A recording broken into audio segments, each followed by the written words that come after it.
Hello मेरे प्यारे दोस्तों, आप सभी को मेरे चैनल स्वागत करती हूँ। आई होप आप सभी लोग खुश होंगे, स्वस्थ होंगे। चलिए दोस्तों, आज आप सबको मैं एक नई कहानी सुनाती हूँ। यह कहानी मेरी और मेरी छोटी बहन अर्पिता की है। मैं दीप्ति हूँ। वैसे मेरी उम्र अभी 30 साल है, पर यह कहानी आज से करीब 8 साल पहले की है। यानी कि उस समय मैं 22 साल की थी और मेरी छोटी बहन अर्पिता 20 साल की थी। मेरी शादी हो गई, लगभग 6 साल हो गए, लेकिन शादी से पहले हम दोनों की जिंदगी कुछ अलग ही थी। हमारा घर थोड़ा सा ग्रामीण इलाके में था। आसपास लोग बहुत कम थे। सबके घर दूर दूर हुआ करते थे। मेरे परिवार में हम 2 बहनें और एक भाई और एक बड़ा भाई है। वैसे मुझे 12वीं किए हुए लगभग 3 साल हो गए थे, लेकिन मेरा कोई यार दोस्त नहीं था। मेरी सभी सहेलियों के यार दोस्त थे।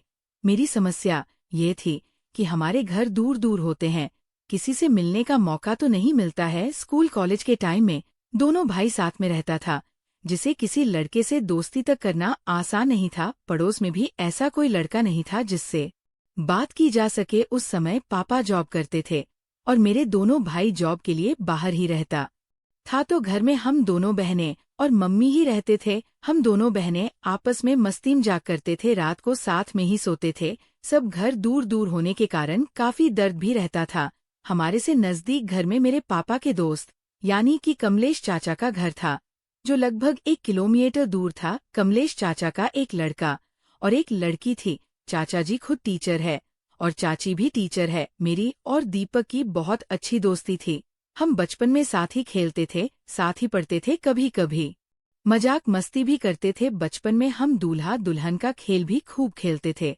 हम कई बार दोपहर को उसके घर में साथ ही सोते थे। मैं उन्हें भैया कहकर ही पुकारती थी। हालांकि वो मेरा खुद का भाई नहीं था, लेकिन मुझसे उम्र में 1 साल बड़ा था। मैं उसका बहुत ख्याल रखती थी, वह भी मेरा बहुत ख्याल रखता था। जब मैं उसके घर जाती थी, हम दोनों साथ में ही खाना खाते थे।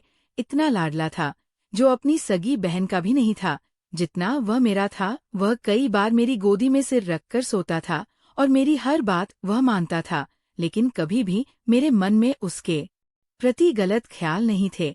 मेरी सहेलियों ने मुझे कई बार सलाह दी थी कि मैं दीपक के साथ अपने रिश्ते को आगे बढ़ाऊं। वह पर इतना प्यार करता है तो वह मना नहीं करेगा। तब मैंने भी सोचा क्यों ना मैं एक बार ट्राई कर लूं, पर समस्या थी उसे पटाना, क्योंकि वो बहुत ही ज्यादा हैंडसम था। और सुनने में आया था कि उसकी एक गर्लफ्रेंड भी है, जिसके साथ उसका रिश्ता काफी अच्छा चल रहा था और अमीर परिवार से होने के कारण उसे पैसों की भी कोई दिक्कत नहीं थी। दीपक बहुत अच्छा और नेक दिल इंसान था। वह बहुत ही अच्छी और सहज भाषा में बात करता था।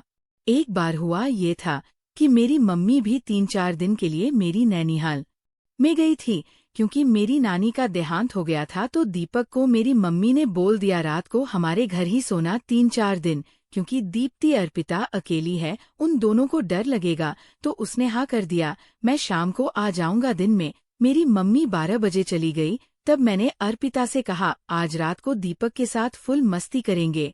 मैंने सोचा ये अच्छा मौका है, मम्मी भी घर पर नहीं है। वैसे अब 3-4 दिन दीपक हमारे पास ही रहने वाला था, तो मुझे दीपक को पटाने में कोई दिक्कत नहीं होगी।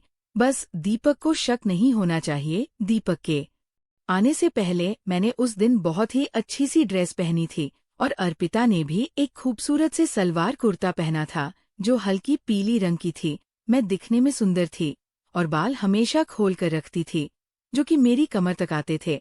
और जब भी मैं गुजरती हूँ तो हर कोई एक बार मुझे मुड़ के जरूर देखता है। फिर शाम के 6 बजे के आसपास दीपक आया। आते ही उसने मुझे देखा तो ऐसा महसूस हुआ कि वह मुझे देखता ही रह गया था। फिर मैंने उसे पानी पिलाया और अर्पिता को चाय बनाने को बोल दिया। अर्पिता चाय बनाने चली गई। फिर थोड़ी बहुत बातचीत हुई और मैं बेडरूम में चली गई। वह भी वहीं आ गया और टीवी देखने लगा। हम दोनों आपस में बातें करने लगे। काफी देर तक इधर उधर की बातें हुई। मैं उसकी गोदी में सर रखते हुए टीवी देख रही थी। मैंने ये महसूस किया कि वो बार बार मेरे सर पर हाथ रखकर मेरे बालों के साथ साथ मेरे गालों को भी सहला रहा था। मैंने उसे कुछ नहीं कहा। फिर हमने खाना खाया। रात को 8 बजे के आसपास हम सोने चले गए। हम तीनों ही एक ही रूम में लेट गए। बीच के पलंग पर दीपक उसके दाहिने तरफ चारपाई पर मैं और बाईं तरफ की चारपाई पर अर्पिता सो गई। लेकिन मैं और दीपक अभी भी टीवी देख रहे थे, इस कारण नींद नहीं आई थी। दीपक मेरी गोदी में सिर रखकर टीवी देख रहा था, उसे वहीं पर नींद आ गई थी या फिर नींद का नाटक कर रहा था। फिर मैंने उसको वही पलंग पर सही से सुला दिया और मैं भी पास में सो गई। वैसे उसके हमारे घर आने के बाद मैंने ये महसूस किया कि दीपक बार बार मुझे निहार रहा था, उसका ध्यान मेरे ऊपर से हट नहीं रहा था। शायद उसका मूड आज कुछ अलग ही था। रात को सोते हुए मैंने जानबूझकर दीपक के पैर पर अपना पैर रखा और धीरे धीरे टच किया। उसकी कोई प्रतिक्रिया नहीं आई या फिर उसने भी नींद में होने का नाटक किया, पता नहीं चला। फिर मैंने अपना हाथ उसके सीने पर रख दिया तो मैंने महसूस किया कि उसके दिल की धड़कन जोर जोर से धड़क रही थी। मैंने काफी देर तक उसके सीने पर अपना हाथ रखा। अब उसने भी अपना हाथ मेरी कमर पर रख दिया, वह भी अब जाग गया था। ऐसा काफी देर तक चलता रहा, मैंने कोई प्रतिक्रिया नहीं दी। तब मैंने करवट बदली तो वह एकदम से चौंक गया और उसने अपना हाथ हटा दिया तो मैंने ही उसका हाथ पकड़कर अपनी कमर में फिर से रख दिया। फिर वह मेरे कानों में आकर बोला, क्या तुम भी वही फील कर रही हो जो मैं फील कर रहा हूँ? मैंने हाँ में सर हिलाया। तब उसने मुझसे पूछा, ये अर्पिता जागेगी तो नहीं? मैंने कहा, नहीं भैया, ये नहीं जागेगी। लेकिन जाग भी गई तो कोई बात नहीं। दीपक ने मुझे कहा, दीप्ति तुम मुझे भैया कहकर मत पुकारा करो, हम थोड़ी ना भाई बहन हैं, तुम मुझे मेरे नाम से ही पुकारो। हम दोनों ही अपनी मस्ती भरे पल में खो गए और जो नहीं होना था वो सब हो गया। आज हम दोनों ने अपने प्यार के सागर में डुबकी लगा दी। इन 22 सालों में पहली बार किसी के साथ अपनी हद पार की है। मैं सिसकारियां लिए जा रही थी। शायद अर्पिता को भी आवाज सुनाई दी पर उसने कुछ जवाब नहीं दिया। लेकिन दीपक डर गया कि अर्पिता जाग जाएगी तो क्या करेगी पता नहीं। तो मैंने कहा, ये रात को नींद में कभी जागती भी नहीं, चाहे कुछ भी कर लो। उस रात हमने दोबारा फिर थक हार कर हम दोनों भी सो गए। सुबह के 5 बजे के आसपास अर्पिता जाग गई और गाय का दूध निकालने के लिए घर से बाहर गई। तब तक मेरी नींद खुल गई। मैंने दीपक को जगाया, हम दोनों ही फ्रेश हो गए और अर्पिता भी दूध लेकर आ गई। मैंने चाय बनाई, हम तीनों ने बैठकर चाय पी। उसके बाद घर का काम करने में लग गई और अर्पिता ने कुछ पूछा नहीं। इसी तरह से मेरी और दीपक की मस्ती 3 सालों तक चलती रही। फिर एक दिन मैंने अर्पिता के पास दीपक की एक फोटो देखी। उस फोटो के पीछे हार्ट शेप बना हुआ था तो मुझे समझने में देर नहीं लगी कि अर्पिता उसे पसंद करती है। लेकिन शायद मेरी और दीपक के रिश्ते को जान गई थी, इसलिए वो कुछ नहीं बोल रही थी। मैंने निर्णय लिया कि मुझे अर्पिता के लिए दीपक से अलग होना ही पड़ेगा। मेरे घर वालों ने मेरी शादी करवा दी।